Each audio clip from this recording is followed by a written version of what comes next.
I want you to move from overwhelmed by information to confident in what really matters. I want to help you move from being unsure towards direction and purpose in your healthcare. I want to introduce you to health experts. I want to let you in on tough conversations on women's health. I want to give you a place where you can lean in and learn how to take care of yourself. Let's transform your health. Let's get clear on your goals. This is Women's Health Unplugged. I'm your host, Dr. Jordan Robertson, naturopathic doctor. Welcome to another episode of Women's Health Unplugged. I am pretty excited to have this conversation today. I've invited one of my friends, Lori Kennedy, to join me today. Hi, Lori. Hello. Lori, when I think about you and when I think about why would I invite a woman who is a business mentor, business growth and development professional for health entrepreneurs, which is really when I think about what you do, that's my, experience of you. Why would I invite you to come on the podcast to talk about women's health? And really, when I think about you and when I think about what you are offering, female entrepreneurs specifically, is you're showing them what's possible for their lives if they show up and play big. It's one of the things I've always respected about you is that you show up as your full authentic self, no matter what. You share absolute business bombs, whether you're in sweatpants or have not showered, which I always appreciate. Yep. But really, you're asking women to lean in and look for and live these bigger lives than they maybe ever dreamed possible for themselves. And the exact conversation is the conversation I'm having on a daily basis with people when it comes to their health. So I would love if we could start this conversation just basically by you introducing yourself, and let's hear kind of how you got to where you are at in your career. And then I want to dive in and talk about these consequences of self-improvement. Yes. First of all, thank you for having me. I am so honored to be here. And it's interesting because you asked the question, why? Why would you have me on this, podcast? And my first response is because I'm a single mother. That was my first sort of inkling is I'm a single mom who for the last 10 years has been chipping away at my own mental health, hormonal health, body, mind, soul, the whole nine. And I feel like, I can really speak to stepping outside of the sort of quote unquote cultural norms that come along with just being a female, being a woman. And what that really looks like. And I said to him, if I say the truth, I don't know if that's going to work for people, which is what led to this conversation. And I think that this conversation is one of the most critical conversations that women could ever have. And so how I got here is that I've always been in alternative health. I've never had a corporate job. I was a personal trainer. I started at 19. I, worked several gyms. I traveled around. I worked in gyms, and I went back to school in 2007 to become a registered holistic nutritionist. And from there, I really grew a pretty successful nutrition practice. I had my program in 9 different gym locations. I had licensed it out to 24 different practitioners across Canada, and realized that where I am of best service is really not helping women, create their macro profile. It's really in helping practitioners and coaches step outside of this traditional practice model and really optimize what their careers really is what I do. And it's funny because when people ask me, they're like, oh, what do you do? And I say, well, I run, a business development program for practitioners and coaches who want to start and grow online. But in reality, what I'm doing is I run basically, I don't know, a personal development company for women is really sometimes, plus a tech company. That's really sometimes what it feels like. Because unless we really go there in our mindsets, business success is very hard to come by.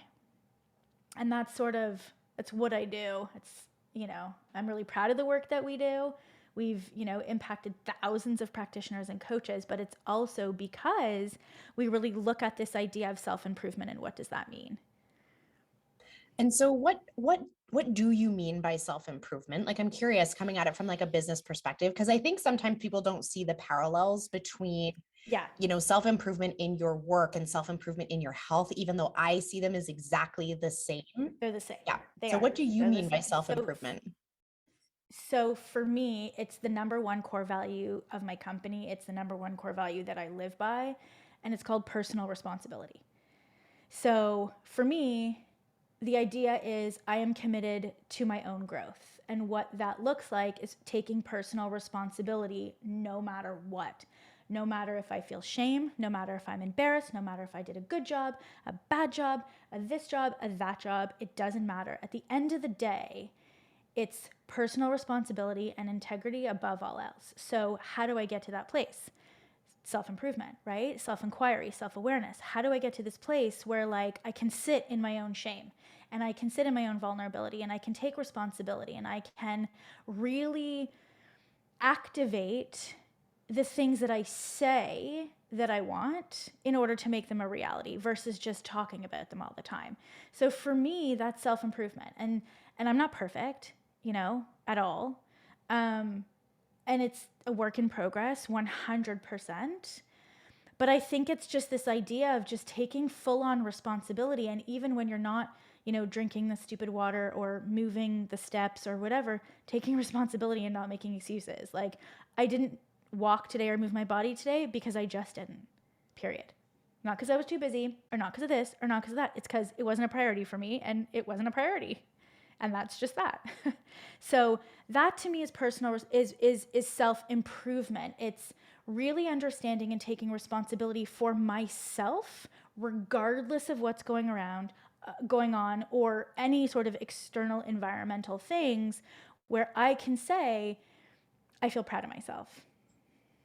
And I think when we think about like it's so I love these parallels between business and health. Like I probably like make too many business and health metaphors just because I love both. But it's easy to see the like corporate job, show up at 9, sit at your computer, do a bunch of clicks, take a break when they say, then go home, too tired to do anything, watch Netflix, go to bed, versus the entrepreneur who has to chase right their success in a different Mm-hmm. way is not that different when we start to see the like the personality and mindset that's required for people to make significant changes in their health. Conventionally, we deliver healthcare the same way that you feel about your corporate job, right? You Absolutely. show up, Yes. you're told when to go, your appointment's in 6 weeks, you go, they give you a piece of paper, you take it to the pharmacy.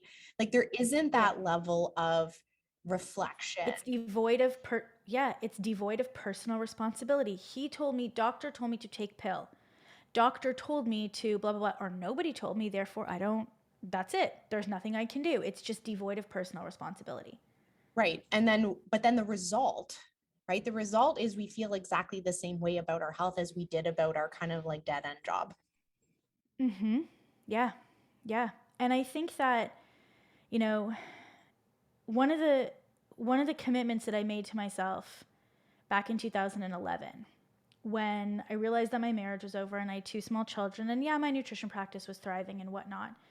But I made this commitment to myself and like, I call it like my no plan B commitment because in that, like, I really just decided that if I'm on my own, cool, but then I'm just gonna go for it, like 100%. Like I'm just gonna go for it, and I didn't even know what that meant, and I didn't even know how I would do it, but I just sort of made some decisions in that moment to say, you know what, like, this is my life. I really only get one shot, and why not? Like, why can't I have exactly what I want? And what I realized over time, and this is sort of the part where I was like, I don't know, like if we talk about this, like it might turn people off, but at the same time, I think that it's going to turn the right people on. And it's going to help those of you listening who are really committed to your own growth and to your own improvement not feel so isolated. And what I've learned over the years is that there are very real sacrifices and very real consequences to improving oneself, whether that's your health, your bank account, your job, your marriage, your sex life, whatever it is, right? There's obviously a lot of benefits to it, but I do think that the consequences of it, and we can, obviously get into what those are, but the fear of the consequence or the fear of being sort of ostracized or the fear of the sacrifice is what keeps a lot of women stuck, because staying the same is less painful than the consequence of changing. And so I just want to, let's dive into that a little bit more. Like because Yeah. we always kind of imagine self-improvement as being good, right? Like at Yeah. the very basic level, if we say like, I want to lose weight, I want to get a better job, I want to make more money, Mhm. I want to lift heavier in the gym. Like those Yeah. sound like very positive things. And they are, but they're not without consequence, right? Like, they're not. And so the consequences in like having to is like the path to get there. Is that what you mean? I think it's everything. Like, I've been fortunate enough to hit a level of success that I don't think most women on their own, without some type of backing or, another person, are able to hit. And I've done it without like burning out. I've done it, without gaining a bunch of weight. Like, I think I've been like pretty successful in it. And I've also had to navigate the consequences. So I think that it, like, if we look at like on the very beginner level, when you decide, that you want to like lose weight or not drink so much, right? The initial consequence of your improvement is backlash from friends and family. That's like on a very simple and plain level. And I think we can all, I don't drink alcohol, so I get this consequence. My choice then initiates a consequence all the time where I have to defend myself, where I have to make a joke of it, where I have to be so annoyed that like people are pressuring me to drink to the point where like I don't maybe even want to hang out with you anymore. There's a consequence to me choosing not to drink, right? There's a consequence to me choosing to never stay out past 10 p.m.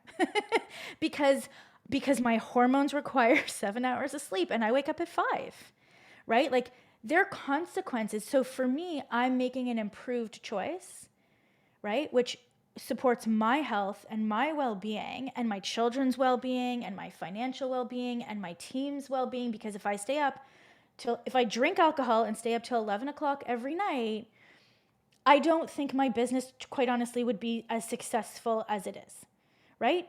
However, the consequences of those choices are that I lost friends. The consequences of those choices are that, I miss social gatherings sometimes. The consequences of those choices are that I have to then deal with the judgment and the opinions and the backlash, because my decisions make other people feel however they feel. And so this is why it was like, well, if we talk about this, but because it's true. And so I've worked really hard to not internalize those consequences, because if I internalize those consequences, then I would stay up and drink and not and stay up late and eat bad food and not wake up at 5, because I would want to maintain, the social status or whatever it is that comes along with those choices, right? If that makes sense. Yeah, because I think we talked about this a little bit before we hit record, right? When I kind of asked the question, like, what are we not talking about in this conversation, right? What's that like uncomfortable, yucky part of the self-improvement, female self-improvement conversation It's that we're not lonely. having? And it's about how we've been conditioned to not rock the boat, stay pretty small. It's, and if you show up in your biggest version of yourself, it does cause waves, right? It does feel uncomfortable to the women in your family of origin, or maybe the females in your workplace, or maybe the people that you typically socialize with. Mhm. And we're conditioned that that's bad. Yes. It's also very lonely Yeah. when that starts to It's happen. very lonely. Mhm. Yep. Yep. And that's why I think, like, one of the best things that you can do, one of the best things that I ever did was I I intentionally started to hang out with people who were more successful. So whether that's in their weight loss journey, or your marathon running journey, or whatever your job change journey, whatever that is, if you want to improve in any capacity, it's so important for your mental well-being and your level of sort of stick fortitude, I think, that you hang out with and associate with people who have already normalized that change. And one of the things that I did, which I'm so grateful for, although I had to pay, which is fine, you have to pay, but I started to hang around people where this level of self-responsibility, this level of ambition, this way of thinking was very normal. So then it started to normalize it for me too, right? It started to normalize that it's okay to change, period, right? That it's okay to want more from your life, that it's okay to ask for what you need, that it's okay to say no. And it just became very normalized to the point where the consequences of my decisions started to bother me less and less, which meant that I was able to make them faster, with less hesitation, with less guilt, with less shame, which then propelled my self-improvement journey, let's call it. And it also did something for me. It helped me to compartmentalize my relationships, right? It really, and I think this is important for women. And I had this conversation with a client the other day, and it's coming to me, so I'm going to say it out loud. But she was saying to me, what do I do? Because I feel like my mindset is reaching beyond what, my friends, my family. And she's like, do I stop talking to them about, my goals and my ambitions? And I was like, no, just understand that the relationship that you have with them serves a purpose, and you can enjoy the relationship without them needing to support you, without them even needing to understand you. You can still go and do what you want to do, but just understand that every relationship serves a purpose, and that you don't have to give up the relationship. You just have to understand where it is in relation to how you want to be. And I think that's also part of a conversation that, you've had your best friend for 20 years and she no longer understands why all of a sudden you're no longer drinking. Right? Mm-hmm. How do you handle that? Mm-hmm. And I definitely like even in my own life. And it's interesting because like I don't know if I like sought out because I don't drink either. And I think we've talked about this. Um, Yeah. I haven't like sought out sober friends, but now when I look at all of my friends, they are all sober. And that's Yeah. that I didn't like, there was no application, right? Like apply here. Although Right. sometimes I feel like that would be a good thing, Mm-hmm. friendship applications, but Yes. Yes. it's not now the like collection of people that I spend the most time with are also sober. Um, but you're right. Like we would rather be, there's a saying and I can never say it correctly, but like we would rather be the same than right. Do you know what I mean? Like where Mm-hmm. if your family gets out a bag of chips at the end of the day and you're like, oh, I'm like trying not to eat chips, but like they're all having chips. We would rather be the same as them than correct. Yes. We will stay Yes. up late rather than go to bed.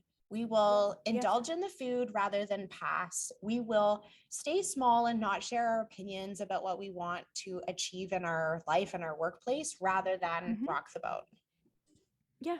Because I think most people don't understand. And I think for women especially, because we have been taught to blend in for the most part. I mean, we've been taught to blend in, we've been taught to be nice, we've been taught to be polite, to be a good girl. Uh, and I think that we get that mixed up with our own advancement, right? So we equate being a good girl with staying the same, right? We equate being a good mother by making sure that we are, pulling our hair out by doing all of these good mother things that really don't mean that you're a good mother or not. You can be an asshole and still do the laundry. You can be a narcissist and still do the laundry, right? Like, and bake and completely traumatize your children, right? And so it's just this idea of like, and this is what I've seen in so many women, they're so scared to just step away from the pack, right? To just do their own thing, to ask for what they need, to advocate for their boundary, to ask for help in order to improve, right? In order to change their careers, in order to better their health, in order to start their business.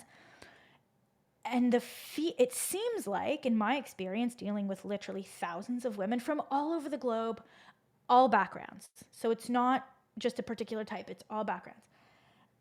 And it seems like the initial stage is the hardest, of course, of being able to like step outside. And when I say like, what are you afraid of? And it all comes back to this, it's other people's opinions. It really, like, no matter which way I dice it, they're always scared of somebody else's opinion of them. And it keeps them the same. And it keeps them stuck until they decide that no matter what happens, they're going to take that next step and move forward. And again, like it could be, it could be training for a marathon. It could be this. It doesn't matter what it is. It's like, why do you eat the cake when you go to your friend's birthday party when you know that you don't want to eat the cake? And why can't you just say, I'm not eating cake right now, and that's it? But you gotta eat the cake. It's the birthday, you gotta eat the cake. Why can't you just say, I'm not eating the cake, but you eat the cake? And what do you like? Do you think that we're missing like mentorship on the other side? So when I say the other side, I mean like we have the desire to change, then there's the uncomfortableness in the middle where you do have to renegotiate those relationships with your work, yourself, your habits, your friends, your family. But on the other side, like the thing looked good on paper, and it is good, right? It is good when you get to Right. the other side, whatever that is Yes. of the change. But Yes. why is the risk of like the messy middle there the issue It's a good question. versus, so is it, so I have two parts. Like, do you think it's the lack of modeling? Because I do think there is a part to I that. We agree. don't see enough Yes. of it to go, Yep. I want to Yep. be over there. Or is it the way we judge the women that are over there? Like, I think there's some of It's that both. too. That when you see that woman who's walking down the Yeah. street and goes and gets in her fancy car, and that we go like, she's bitchy. Yeah.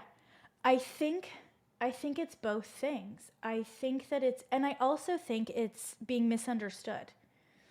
And I do think that there's this level of like modeling that's gone on that reinforces the narrative that strong, empowered women are bitches. Like, I do think that that still exists. I was, scrolling through social media, and Beyonce just came out with her new Blue Ivy line, and she was like ripped to shreds. And the headline was, and still strong women are ripped to shreds. Like, that's really what the headline was. So I do think that there's this narrative, and I see my daughter. So my daughter's 13. And I genuinely wonder if the tide will change with this new wave of like younger girls and social media, where, I think there's good things and bad things to social media, but, she watches social media, and she's, I guess it depends on what she's watching, but like she's definitely learning how to be empowered, and like she's learning girl power, and she's learning all of those things where like I never saw that.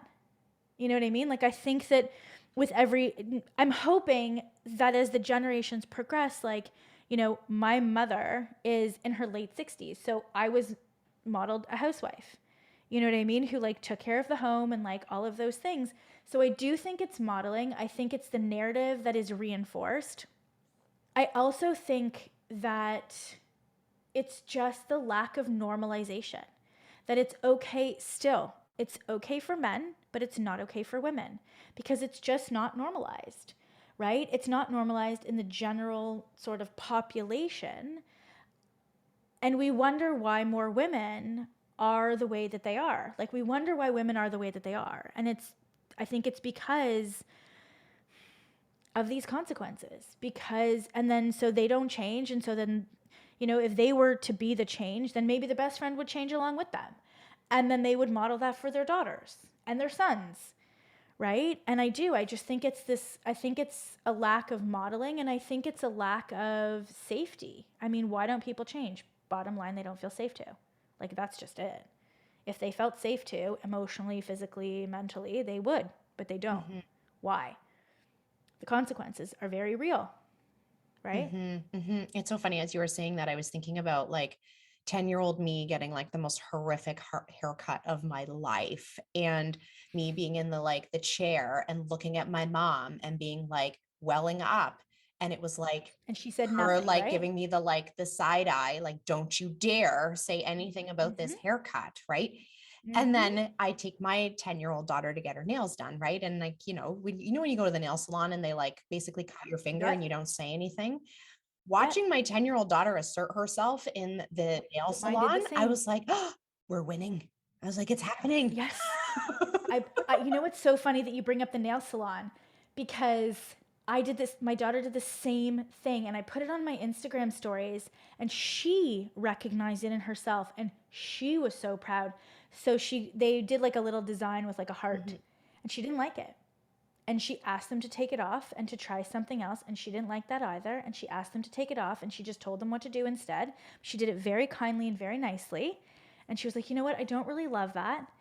And then she came out after and she's like, did you hear me asking for what I wanted? She's like, I didn't like it. And I asked them to change it. And I was like, thank God. Okay, I'm a good mother. Like, I don't bake. I don't do my own laundry. I don't volunteer. I don't do any of those things. That right there, okay, I'm winning. Yeah, same. Like, I'm winning. I'm a good mom. Yes, yes, yes, yes. mhm, Right? And then I go to the nail salon with 45-year-old women, and the nail tech put the wrong color on her toes, and she said nothing. mhm. I was like, no, no, no, you speak up. You speak up. And it's, Right. you know, Because we want it for our daughters, right? Like we can see that that's what we want. And yet, for some reason, right? Like that's those like automatic thoughts are still kind of in there. mm-hmm, Even though we're like desperately trying to change it for the generation below, mm-hmm, right? If we said to women, like, what do you want for the women coming up beneath you, whether they're related to yeah, or not, daughters or not, like what we want for them is all the things that we're too afraid to get. yeah, yeah. And what I want for them is to know that they're not going to die if they assert themselves or if they go after. And, as, as I don't know, however this sounds, but like also, you know, I don't know how to say this, but like, if losing the people is what needs to happen so that you can live up to your own potential, then why wouldn't you want that? Like, that's my question, is like, why wouldn't you want that? Like, and these are the very real consequences of taking personal responsibility, that you might lose relationships that you held dear. But the way that I look at it is like, why do you hold them dear if they're making you be if by changing, ruins the relationship such that you don't change? Like, why are you holding that dear? Like, why? Right? Like, why? And so I Mhm. think that for a lot of women, like that, especially with their spouses, that is the hardest relationship. And one of the things that I say to them is, you're allowed to renegotiate your contract.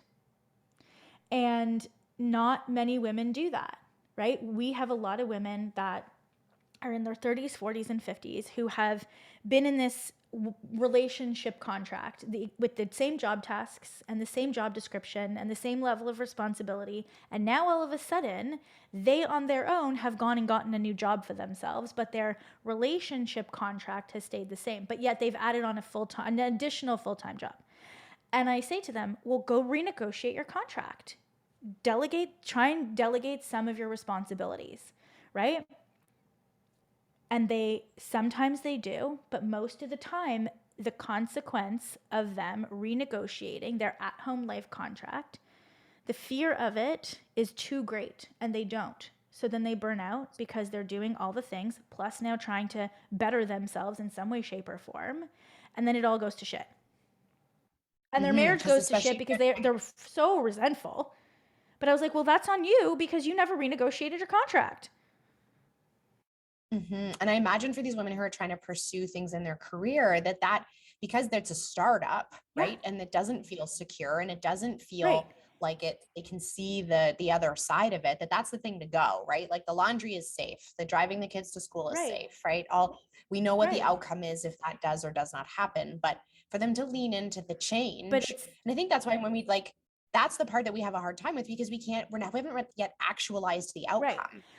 But even so much as like you spend a lot of time in the weight room, right? Like you do. And whether it's a career or you wanting to just get up earlier and walk outside or, move your body in some way, shape, or form or buy different food, it's going to require a renegotiation, especially if you live with other people, right? And so it doesn't even matter what it is. It's that having that conversation and asking to renegotiate whatever unwritten contract that there obviously is, the thought of even doing it, is so hard. And the backlash sometimes from having that, well, ugh, I already work a full-time job. And so you want me to put the kids to bed 2 nights a week so that you can go and walk? Like, why can't you get up earlier and do it?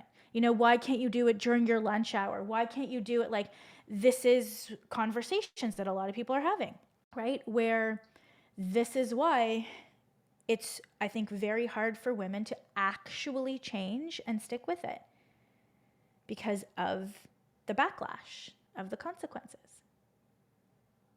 When I think about what's happened over the last 2 years, I've experienced in my practice that even if women had done a decent job of redefining that contract, or maybe their contract like actually was relatively good in the first Right. place. And what we're talking about is like your contract with your spouse, or even with like in the Children, household parents, dynamics. best Yeah. friend, codependent relationships, whatever.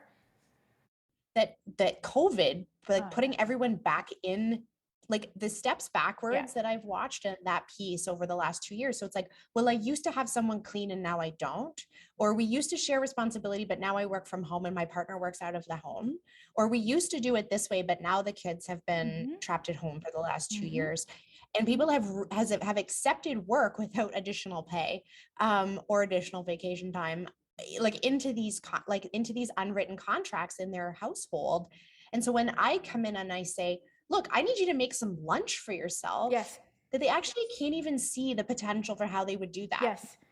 Yep. And I have that with my kids, even with my daughter, where, you know, she decided that she was going to stay online from school. It's better for her mental health. And I sat her down and I said, okay, these are the very clear expectations that I have of you. Just because I work from home and you're home doesn't mean I'm making you lunch every day.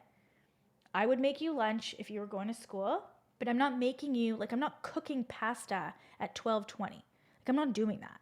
So we had to sit down and say, okay, these are the very clear, this is what I will do and this is what I won't do. And these are my expectations. And we had that dialogue together. And it was just very clear, but I totally agree. I think, I know how hard it was for me to like lose all of my help for a year. It was really hard, but I think I think at the end of the day, this is what I always think to myself is I have to look myself in the mirror. And this might sound grim. I don't know. I'd rather be alone and feel really fucking proud of myself than have the self-hatred and the self-talk that I never followed through because I was scared of what other people would think. I'd rather be alone. I'd rather be alone and feel like a baller, right? And know that like I'm a good person and that I have sort of overcome those self-limiting beliefs. And then you grow and there's more, but you know what I mean? That's my choice. Like I'd rather, and then the narrative that I had in my head was that I was going to be alone. The more successful I am, I was going to be alone. And I'm here to tell you that that's not true because, there might be a smaller pool of people at the top of the mountain, but there's still people at the top of the mountain, right? I'm not alone. There's just more people that I get to hang out with that go to bed at 10 p.m. and don't drink. You know what I mean? Like, and you might not know that when you're standing at the bottom because the bottom is super crowded and everybody's looking up and they're like, oh, I wish I could get to the top of the mountain. And then they complain about why they can't get to the top of the mountain for 10 years. And meanwhile, we're standing at the top of the mountain having a freaking party. And to stay with your mountain analogy, as soon as people start to climb the mountain, we point our finger at them and say, who does she think she Yes. is? Yeah. Who does she think she is? But then you look to your right and you look to your left and you're like, hi, new friend. I'm Lori. Want to climb the mountain with me? And you're like, yeah, you're nice. You're nice too. Let's go. And the people at the bottom stay at the bottom and they just look up and they look up and they look up. And then you get to the top of the mountain and you can barely see them. And that's how it is.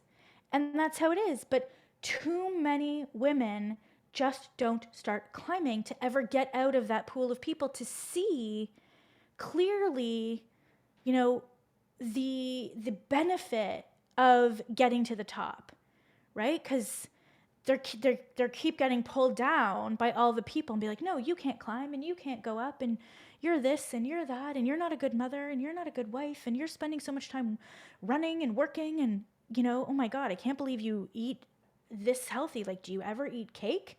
You know? And you're like, stay in your lane and I'll stay in mine. Like, and this is, in my opinion, it's all of the commentary and it's all of the opinions that keep you stuck. Yeah, you've put it so beautifully before on social that like, why do we keep taking advice from people that would never Yes. try and pursue what Yes. you're trying to Yes. pursue, right? Yes. If they don't have the background, the skill, the Absolutely. experience, they don't have the risk tolerance that you have. Exactly. Why do we look to them and take advice, right? Like there is Yep. definitely people that are still in my life that I can't take advice Yep. from because they don't have the risk tolerance that I have Yeah.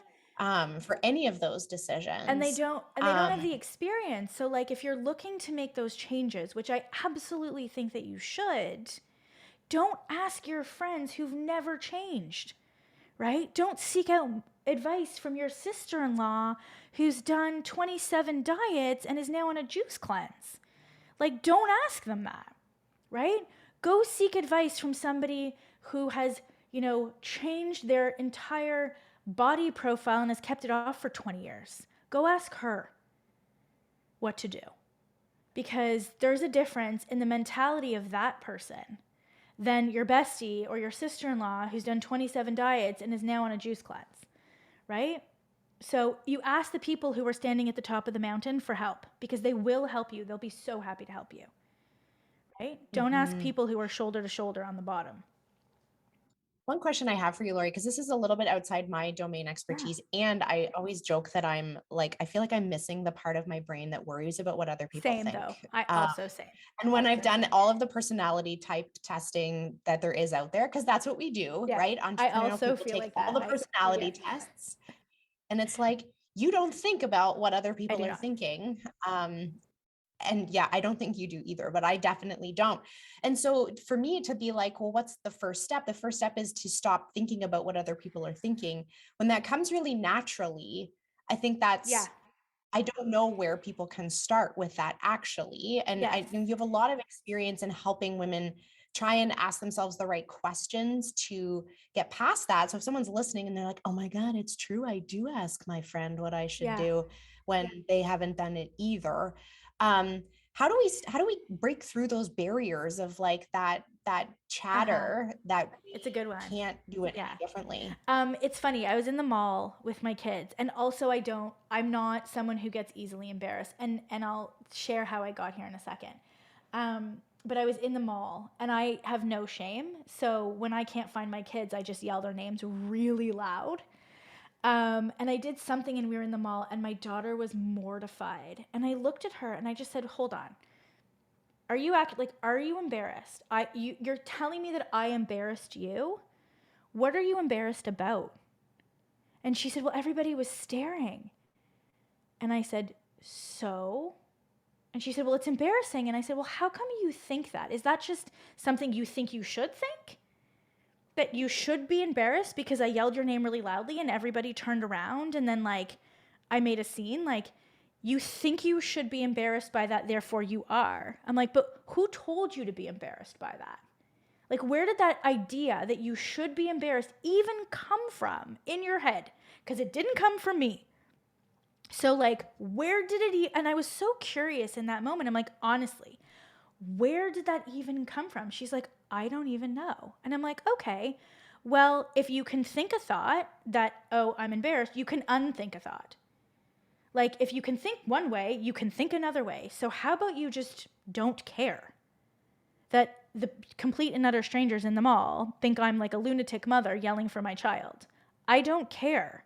So you can also just choose not to care. And she looked at me and I was like, for real, like you can choose to not think that that was embarrassing. You think it's embarrassing, so just choose to think something else.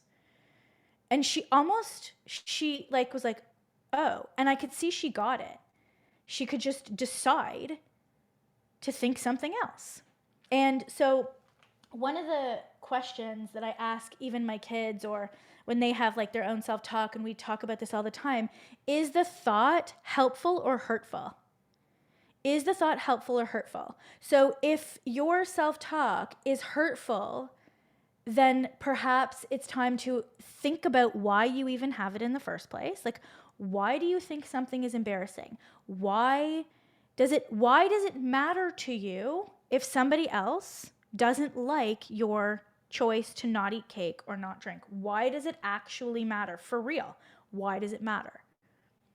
And I think sometimes we think we should care about things because we've been so ingrained to care about things, when in reality, you can just also decide not to care. And it really is that simple. There's no amount of therapy that can change that for you. You can just decide that they are doing the best that they can and that it is their way of self-preserving themselves to diss you or judge you. It's their own level of self-preservation, and you can just leave it at that. And you can give them compassion, and you can be like, wow, okay, well, I appreciate you thinking that I'm a loser because I'm going to bed at 10 o'clock. Like, all right, cool. Thank you for that. And, you know, if you want to hang out with me, I'm free until 10. And you can just leave it at that. It doesn't need to be that they're a bad person or that you're a bad person. It can just be what it is. And I think once I realized that, was that they don't have to be bad in order for me to be right, and I don't have to be wrong in order to please them. It can just be what it is. And if the thought that I'm having is hurtful, it doesn't matter what the outside sort of perspective is. It won't ever change until I choose it to change. And that's sort of what I'm teaching my kids. It's like, well, if you can think this way, you can think a different way, because it's just learned behavior. You learn it from your parents, you learn it from your boss, you learn it from your friends. It's all just learned. So if you learn to think one way, you can learn to think another way. And that's sort of my understanding of it. But the embarrassment thing was like really, I think, what sort of helped me to reframe it was like, who actually told you that that was embarrassing though? Like, why would you even think that? Like, I just yelled your name. Like, why does that have to be embarrassing? Because people are staring? So? Like, for real though. So? Are you alive? Did you die? No? Okay, let's go home. Like, it's fine. But it's such a good example, right? Because I think that like that it's calling attention. You don't want to call attention to yourself, right? Which is like that, if we're going to metaphor it, Exactly. right? But You again, yelling her why name. not? Like, who told you that that was bad? Yeah. Why is it bad if everyone turns and looks, Exactly. Who told right? you Like that that was bad? can we not say that our goal is to be famous? Exactly. Like, why can't the goal be that everybody turns and looks, Exactly. right? Because even women will like discount their work. They'll be like, oh, I had help, Yeah. right? Or like, oh, that it was a team effort when really they did it all, Yeah. right? Like, why? And I think that brings up such a good point that like the discomfort is in the turning and Yep. looking, and we need to like step into the fact that we deserve to be there, that you deserve to like have what's on the other side Yeah. of everyone turning to look at what you're Yeah. doing. It's interesting. I just was having a conversation with my weightlifting coach because I'm trying to cut weight to get into a different weight class, which it remains to be determined whether or not I will be successful at that or not. And I was talking to him really openly about like some of my personal self-sabotaging strategies. Because if you're gonna I'm gonna take radical responsibility for all the Yeah. things getting in my way of my success. And I said, you know what? One of my challenges is the moment I start losing weight, everybody talks about it all the time. People talk about it, people talk about it on social media, people send me DMs, people talk about it in the gym. Your grandma like gives you a little pinch and says, oh, you're looking better. And that that becomes a self-sabotaging strategy for me because I actually don't like that. I don't want to talk about Yeah. it. But then it's like, but that everybody turned like, Yep. why? Right. And so we've had a really good conversation about that. It's like, well, why is that the thing that's going to stop me from getting like where I need to Right. go? It just can't be. Right. Because maybe everybody talking about it, somewhere along the way, I assume that you learned that too much attention is uncomfortable and that you don't want, It's supposed to or it's be. supposed, It's exactly, supposed like to be it's supposed to be, uncomfortable. but like says who? Like this is like, I mean, we could continue this conversation for days, but like these are the things that I now think. Who like who said that being a good mother required this laundry list of things? Right? Like, I personally think that I would be a better mother if I never had to do any domestic chores. You know, like my kids don't, I eat really bland. They don't like what I cook, right? I would, in their eyes, I'm a better mother when I don't cook, right? Like, and so it's just, it's really, it's having the audacity to really question why you think and why you do everything. And that to me, and then when you make those choices, understand that they are going to come with real consequences. But that doesn't mean that what you're doing is bad. It doesn't mean that you should stop. It just means that you are stepping outside of this normalcy, you know, the cult of average that we were all brought up in. And when you step outside of the cult, what happens? They try and pull you back in, right? They try and pull you back in. And so, you know, you have to really make the decision to be like, I'm going to do this, and I understand that by me doing this, it might upset other people. And that is what comes, it's part of the package. Right? It's part of the package, and it's okay. It's not a bad thing. It's okay. And then you go and you find people that are encouraging and motivating and you can talk to, and they understand and they're supporting you, and they're not sort of belittling and judging. The very real consequences of personal development, which I just love that title and that whole concept, because if we're not willing to like face those flames, basically we don't ever get to where we want Mm-hmm. to go, which is why we're on 10,000 diets and we've tried every exercise program until it gets a little bit hard Mm-hmm. or it's raining or Mm-hmm. whatever. Um, but I think the relationship piece and renegotiating those, I like that term, that those contracts, is probably where women need to look the Yes. most, right? Is like looking into themselves at like, why am I self-sabotaging? Where's the yucky moment for me? And it's when I have to tell someone else what I'm doing, or I have to like admit what my dreams are, Mm-hmm. or it's when I start to pull away from the pack. I really like that cult of average. I'm going to borrow Yeah. that one in the I future. didn't make it up. Um, Lori, what are your like sort of parting words for our audience? And if we think about like, I mean, we covered a lot of ground there, and I think we were like, how do we make this not sound doom I and know. gloom? You know what it is? Okay, so my parting words are, you have it within you. You've always had the power. It's like the Glinda from The Wizard of Oz. Like, you've always had the power within you, my dear. Like, just know that there's nothing wrong with you for wanting more. There's nothing wrong with you for wanting better. There's nothing wrong with you for wanting to get out of whatever circumstance that you're in. There's nothing wrong with you. Even if everybody else is telling you that that's true, it's not true. And there are people out there who think like you and desire like you and are ambitious like you. You just got to find them. You just got to find them, because all you need is that one buddy. And then you don't feel so alone and so weird. And then you can do it. And then you can do it, because you can do it. You can do it. But do it knowing that it's not all going to be roses. Have real expectations of what it's going to be like, because then when you have those real expectations, the minute you hit a roadblock, you don't falter. I love that. And I love everything you share, Thank Lori. you. Like, I feel like even if people are not looking to start their own business, although I'm a pretty strong advocate of women owning their own business, Or at um, least having their own money source.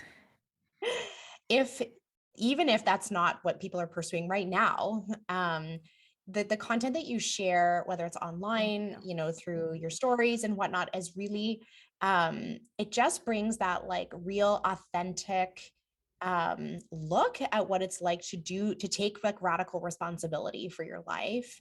How can our listeners find you? I think the best place where I do put sort of this more personal content of like my lessons and things is just on Instagram. So you can go to at Lori Kennedy Inc. So Lori is Lori, Kennedy Inc.